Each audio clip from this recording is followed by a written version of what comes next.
नमस्कार, मैं डिंपल यादव चमकता भारत के इस खास बुलेटिन में आपका स्वागत है। तो आइए नजर डालते हैं आज के मुख्य सुर्खियों पर। संगाजाटा के समीप एक अज्ञात वाहन की चपेट में आने से सरायकेला के एक 23 वर्षीय युवक की मौके पर ही दर्दनाक मौत हो गई। दूसरा गंभीर रूप से घायल है। TMH refer. गाजिया बराज में मिला एक युवक का शव। बिहार स्पंज आयरन कंपनी में हुए हादसे में मृतक सुरेश सरदार के परिवार को त्रिपक्षीय वार्ता के बाद कंपनी प्रबंधन ने 8 लाख रुपए मुआवजे के तौर पर दिया। खबरें विस्तार से आइए देखते हैं। संगाजाटा के समीप एक अज्ञात वाहन की चपेट में आने से सरायकेला के एक 23 वर्षीय युवक की मौके पर ही दर्दनाक मौत हो गई। बता दें, घटना के बाद सरायकेला में शोक की लहर है। घर में छाया मातम, परिवार वालों का रो रो कर बुरा हाल। घर में चारों भाइयों से सबसे छोटा और सबसे लाडला था सत्यजीत। सरायकेला थाना अंतर्गत सरायकेला चाईबासा मुख्य मार्ग पर संगाजाटा के समीप बीते मंगलवार की देर रात तकरीबन 12 बजे के आसपास एक सड़क दुर्घटना में सरायकेला के एक 23 वर्षीय युवक सत्यजीत सथुआ की ऑन द स्पॉट घटना स्थल पर ही मौत हो गई, जबकि उसका एक साथी 21 वर्षीय विशाल कामिल घटना में गंभीर रूप से घायल हो गया, जिसे सदर अस्पताल सरायकेला में प्राथमिक उपचार के बाद टीएमएच जमशेदपुर के लिए रेफर कर दिया गया। घटना के संबंध में बताया जा रहा है कि सरायकेला बाजार के कालूराम चौक का रहने वाला मृतक सत्यजीत सथुआ उर्फ पवन सथुआ अपने साथी विशाल कामिल के साथ बाइक से अपने रिश्तेदार से मिलकर चाईबासा से वापस अपने घर लौट रहा था कि इसी दौरान संगाजाटा के समीप एक अज्ञात वाहन द्वारा पीछे से ठोकर मारने के कारण अनियंत्रित होकर सत्यजीत की बाइक रेलिंग से जोरदार जा टकराई, जिसमें घटनास्थल पर ही सत्यजीत की मौत हो गई। कल रात करीब 12 बजे के आसपास एक अज्ञात हाई स्पीड वाहन द्वारा हमारे शहर के 23 वर्षीय युवक जिसका नाम पवन सथुआ है, उसको पीछे से धक्का मार दिया गया, जिससे उसकी घटना स्थल पर ही मृत्यु हो गई। सूचना मिलते ही तुरंत हम लोगों ने वहाँ जाकर स्थिति का मुआयना किया। उसके बाद बताया गया कि ओवर स्पीड गाड़ी रात्रि में जो चलती है और बेतहाशा इधर उधर चलने के कारण उसको एक्सीडेंट हो गया और अज्ञात वाहन बोलेरो या स्कॉर्पियो था, जिससे एक दूसरा लड़का जो सुमित है वो वर्तमान टीएमएच में है, उसके द्वारा बताया गया कि किसी अज्ञात वाहन द्वारा उसे ठोकर लगी है। हादसे में वो गंभीर रूप से घायल भी है। टीएमएच में उसका इलाज चल रहा है। वहीं सरायकेला के गाजिया बराज में मिला एक युवक का शव। सरायकेला के गाजिया बैराज स्थित नदी में एक अज्ञात लाश मिलने की सूचना प्राप्त हो रही है। मौके पर गम्हरिया थाने की टीम पहुंच गई और शव को अपने कब्जे में ले लिया। हालांकि मृतक की पहचान नहीं हो पाई है, लेकिन मरने वाले की उम्र करीब 25 से 30 वर्ष बताई जा रही है। मौके पर पहुंचे गम्हरिया थाना प्रभारी राजीव कुमार सिंह ने बताया कि प्रथम दृष्टया यह हत्या का मामला लग रहा है, क्योंकि मरने वाले के गले पर कट के काफी निशान है। शव को पोस्टमार्टम के लिए भिजवा दिया गया है। व्यक्ति का शव गाजिया बराज डैम के पानी में मिला है और ऐसा लगता है किसी ने उसकी हत्या कर वहाँ पे उसको फेंका। पुलिस अनुसंधान कर रही है। अच्छा, तो अभी अनुसंधान के लिए आप क्या बॉडी को भेज दिए हैं पोस्टमार्टम में? अभी डेड बॉडी को पोस्टमार्टम के लिए भेजा गया है। अच्छा, और पहचान के लिए जितनी भी प्रक्रिया है उसको पालन किया जा रहा है। बिहार स्पंज आयरन कंपनी में हुए हादसे में मृतक सुरेश सरदार के परिवार को त्रिपक्षीय वार्ता के बाद कंपनी प्रबंधन ने 8 लाख रुपए मुआवजे के तौर पर दिया। गौरतलब हो कि बिहार स्पंज आयरन कंपनी, जिसका नाम अब वनराज स्टील हो गया है, उसमें मेंटेनेंस का कार्य चल रहा है, जहां दुर्घटना घटित हुई और सुरेश सिंह सरदार नामक मजदूर बुरी तरह झुलस गया। इसके बाद बीते दिनों इलाज के क्रम में उनकी मौत हो गई। ऐसे में कंपनी के अधिकारी, क्षेत्र की विधायक सविता महतो एवं परिवार वालों के बीच बुधवार को विधायक के आवास में मुआवजे के लिए त्रिपक्षीय वार्ता संपन्न हुई, जिसके बाद तत्काल 50,000 रुपए अंतिम संस्कार के लिए दिए गए। वहीं 8 लाख का चेक मुआवजे के तौर पर दिया गया। साथ ही कंपनी में मृतक के परिवार के एक सदस्य को स्थायी नौकरी भी दी जाने की बात कही गई। जो विगत बिहार स्पंज वनराज जो घटना घटी थी उसमें 7 जन पर झुलस गए थे। उसमें 11 तारीख को एक जन डेथ कर गए हैं,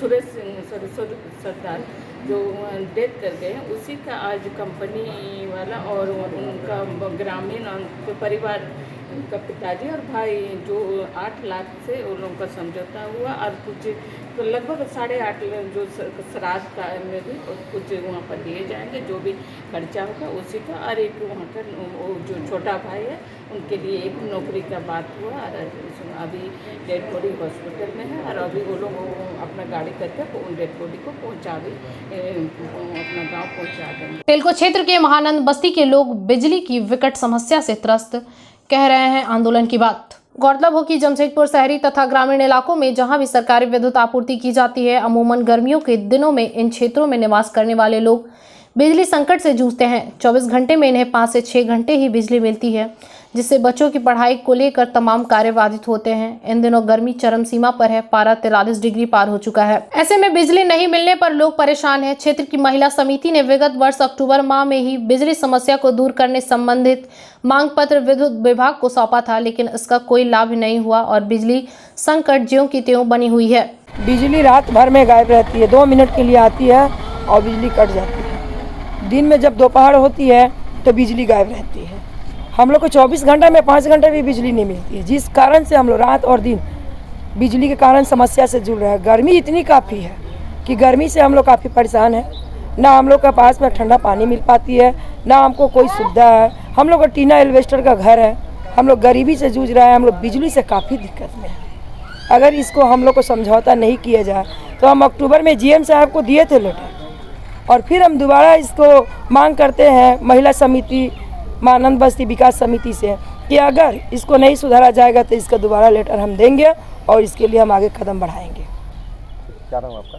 मेरा नाम सविता सिंह। नहीं मिलने से तो बहुत समस्या है। देखिए अभी बच्चा लोग का एग्ज़ाम भी चल रहा है और 5 घंटा 24 घंटा में आता है और नाइट में आते हैं, ड्यूटी करके आते हैं तो ड्यूटी क्या सोएगा। जब आता है भूख देना आया चल गया।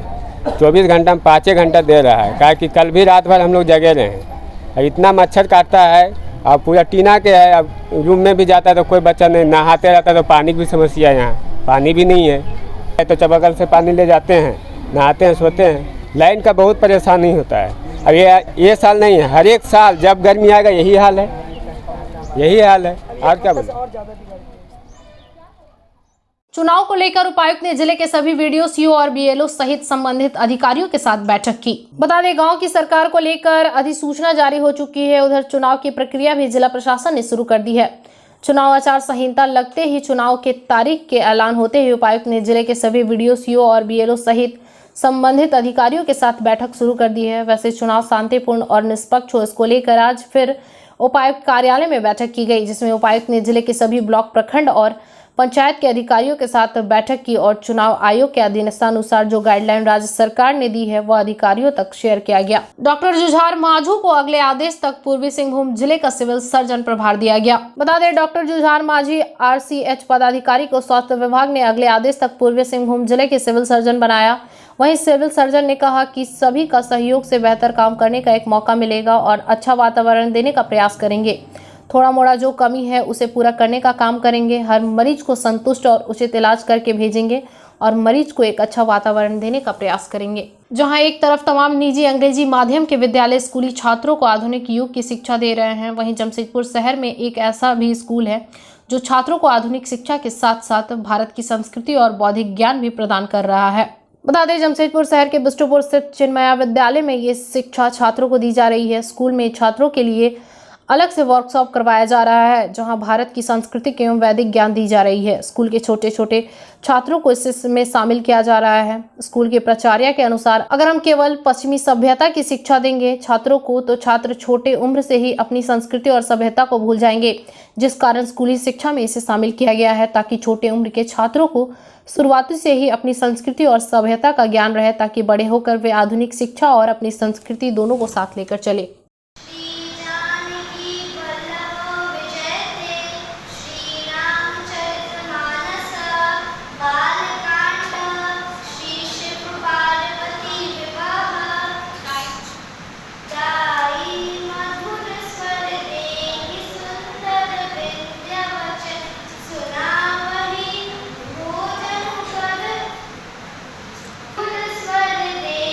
सुंदर विद्या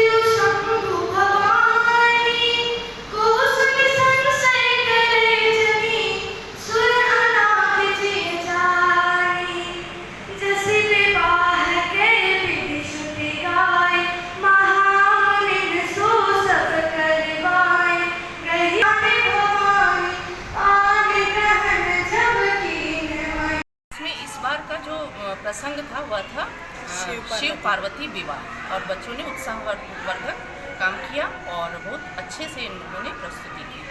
क्या उद्देश्य है कराने का? उद्देश्य है हमारी हिंदू सभ्यता, संस्कृति, कल्चर का नॉलेज देना, ज्ञान प्राप्त कराना बच्चों को, और जो संस्कृति बच्चे भूल रहे हैं, जो इंग्लिश मीडियम में आजकल नहीं हो पा रहा है, और हम इन बच्चों को इस रूट लेवल से स्टार्ट करके ये हम लोग को उपदेश देना चाहते हैं और आगे इनकलकेट करना चाहते हैं हमारे भारतीय संस्कृति को। क्या नाम हुआ आपका? विनीता मिश्रा, स्कूल का नाम? चिन्मया विद्यालय, साउथ पार्क। शहर में 2 वर्ष कोरोना काल के बाद भारत के संविधान निर्माता बाबा साहेब की जयंती 14 अप्रैल को धूमधाम से मनाई गई। बता दें, बुधवार को जयंती से पूर्व भारतीय जनता पार्टी के कार्यकर्ताओं ने पुराने कोर्ट के पास लगाए गए बाबा साहेब की मूर्ति के पास साफ सफाई अभियान चलाया। भाजपा SC/ST मोर्चा के मंडल अध्यक्ष हीरालाल रजक ने बताया कि बाबा साहेब देश के संविधान निर्माता है, उनके बताए हुए रास्ते पर चलने के लिए हम सभी सीख लेना है। आज हम लोग बाबा साहेब का, कल अम्बेडकर जयंती है 14 अप्रैल को, और आज हम लोग बाबा साहेब का मूर्ति को साफ सफाई किए हैं, और कल बाबा साहेब का प्रोग्राम है हम लोग का बहुत ही धूमधाम से। बाबा साहेब का माला अर्पण होगा कल, और जो भी कार्यक्रम है बाबा साहेब का, कल हम लोग पूरा शहर बाबा साहेब का जश्न मनाएंगे। भारतीय जनता पार्टी के जितने भी कार्यकर्ता है, बाबा साहेब अम्बेडकर जी के जहाँ जहाँ लगे हुए हैं मूर्ति प्रतिमा, उसको हम लोग साफ सफाई कर रहे हैं। पश्चिमी सिंहभूम जिले में त्रिस्तरीय पंचायत चुनाव को लेकर पूरे क्षेत्र में कोषांग की गठन कर ली गई है और ग्रामीण क्षेत्रों में 144 धारा लगा दी गई है। बता दें, जानकारी देते हुए उपायुक्त अनन्य मित्तल ने कहा कि आदर्श आचार संहिता लागू हो चुकी है। त्रिस्तरीय पंचायत चुनाव को लेकर हम लोगों ने तैयारी कर चुकी है। सभी क्षेत्रों में कोषांग का गठन कर लिया गया है। साथ ही उन्होंने यह भी कहा कि भीषण गर्मी को देखते हुए बूथ में पानी की व्यवस्था भी रहेगी, ताकि मतदाताओं को किसी प्रकार की पानी पीने में दिक्कत ना हो। खराब पड़े चापाकल को मरम्मत करने का आदेश दे दिया गया है, आदि कई मुख्य बातें कही। चुनाव को लेकर क्या तैयारी है? पंचायत चुनाव को लेकर पश्चिमी सिंहभूम में हम लोगों ने जो हमारे तीनों अनुमंडल क्षेत्र हैं उसमें ग्रामीण क्षेत्रों में 144 धारा लगा दी है, और इसमें आदर्श आचार संहिता हमारी लागू हो चुकी है। साथ ही साथ हम लोगों ने यहाँ पर सभी एरियाज़ में शैडो एरियाज़ का आकलन कर लिया है। कुल 297 हमारे बूथ जो हैं वो शैडो एरियाज़ में आते हैं। कुल 2791 बूथ हमारे इसमें चुनाव होने वाला है। साथ ही साथ पूरे क्षेत्र में हमारे कोषांगों का गठन हो गया है। कोषांगों की एक्टिविटी हो रही है, जिसमें हम लोग प्रशिक्षण कोषांग, कार्मिक कोषांग, साथ ही आदर्श आचार संहिता कोषांग, विधि व्यवस्था कोषांग जैसे कोषांगों का गठन हो गया है, और उसके तहत कार्रवाई की जा रही है। सभी बूथों पे अश्योर मिनिमम फैसिलिटीज़ इंश्योर की जा रही है, और साथ ही साथ इसमें हम लोग ये भी देख रहे हैं कि सभी मतदान कर्मियों के प्रॉपर रूट चार्ट्स बन जाए, क्योंकि एरिया संवेदनशील है, इसलिए क्लस्टर बेस्ड अप्रोच पे हम लोग इसमें कार्य करेंगे। और आगे आने वाले समय में मैं आम जनमानस से यही आग्रह करना चाहूँगा कि हम लोग निष्पक्ष चुनाव एकदम proper without any law and order situation create कर सकें। इसी सबसे मैं आपके सहयोग की कामना करता हूँ, और साथ ही साथ इसमें हम भी लगेंगे। पानी की यदि बात, गर्मी काफ़ी बढ़ गई है, पानी की यदि बात करें तो किस तरह की तैयारी है आप लोगों की जल संकट को लेकर? जो भी हमारे क्षेत्र हैं हम लोग उसमें सभी चापाकल को रिपेयर करवा रहे हैं। जो भी स्टेट के द्वारा एक हेल्पलाइन टोल फ्री नंबर जो जारी किया गया है, उसमें जो भी कंप्लेंट्स आ रही हैं 72 घंटे के अंतर्गत उस पर काम किया जा रहा है। इसके साथ साथ जो भी हमारे क्लस्टर्स रहेंगे और हमारे जो भी मतदान केंद्र रहेंगे, वहाँ पर पेयजल की सुविधा उपलब्ध कराई जाएगी। वो सभी स्कूलों में या फिर हमारे इस तरीके के आंगनबाड़ी केंद्रों में बूथ रखे गए हैं, उनमें ऑलरेडी पानी की व्यवस्था को सुदृढ़ किया जा रहा है, ताकि आने वाले समय में जो ग्रीष्म ऋतु में हमें मतदान केंद्र बनाने हैं, उसमें किसी भी मतदान कर्मी को या मतदाता को किसी भी तरीके से दिक्कत नहीं। नक्सल की बात करें तो सर उस पर क्या आप लोग पहल कर रहे हैं नक्सल को लेकर? सिक्योरिटी फोर्सेज जो है वो इंश्योर की जा रही हैं। सभी क्षेत्रों में हम लोगों ने अति संवेदनशील क्षेत्रों को मार्क कर लिया है। क्लस्टर्स हम लोग फॉर्म कर रहे हैं, ताकि इंटीरियर एरियाज़ में जहाँ पर हमारे मतदान केंद्र जो है वो काफ़ी इंटीरियर में है, तो उसमें क्लस्टर में रहकर लोग मतदान इंश्योर करेंगे। वहीं से हमारे पोलिंग पर्सनल जो है मतदान केंद्र पर जाएंगे और उसी समय वापस आएंगे। साथ ही साथ हम लोग ये भी चेक कर रहे हैं कि जो हमारे अति दूरवर्ती क्षेत्र हैं उसमें हेलीकॉप्टिंग या फिर इस तरीके के प्रस्तावों का आकलन किया जा रहा है, रूट चार्ट। चलते चलते एक नजर अब तक की सुर्खियों पर। संगाजाटा के समीप एक अज्ञात वाहन की चपेट में आने से सरायकेला के एक 23 वर्षीय युवक की मौके पर ही दर्दनाक मौत हो गई। दूसरा गंभीर रूप से घायल है। TMH refer. गाजियाबाद में मिला एक युवक का शव। बिहार स्पंज आयरन कंपनी में हुए हादसे में मृतक सुरेश सरदार के परिवार को त्रिपक्षीय वार्ता के बाद कंपनी प्रबंधन ने 8 लाख रुपए मुआवजे के तौर पर दिया। आज के लिए इतना ही। दिन भर की तमाम छोटी बड़ी खबरों के साथ जुड़े रहने के लिए देखते रहिए न्यूज़ चमकता भारत। नमस्कार।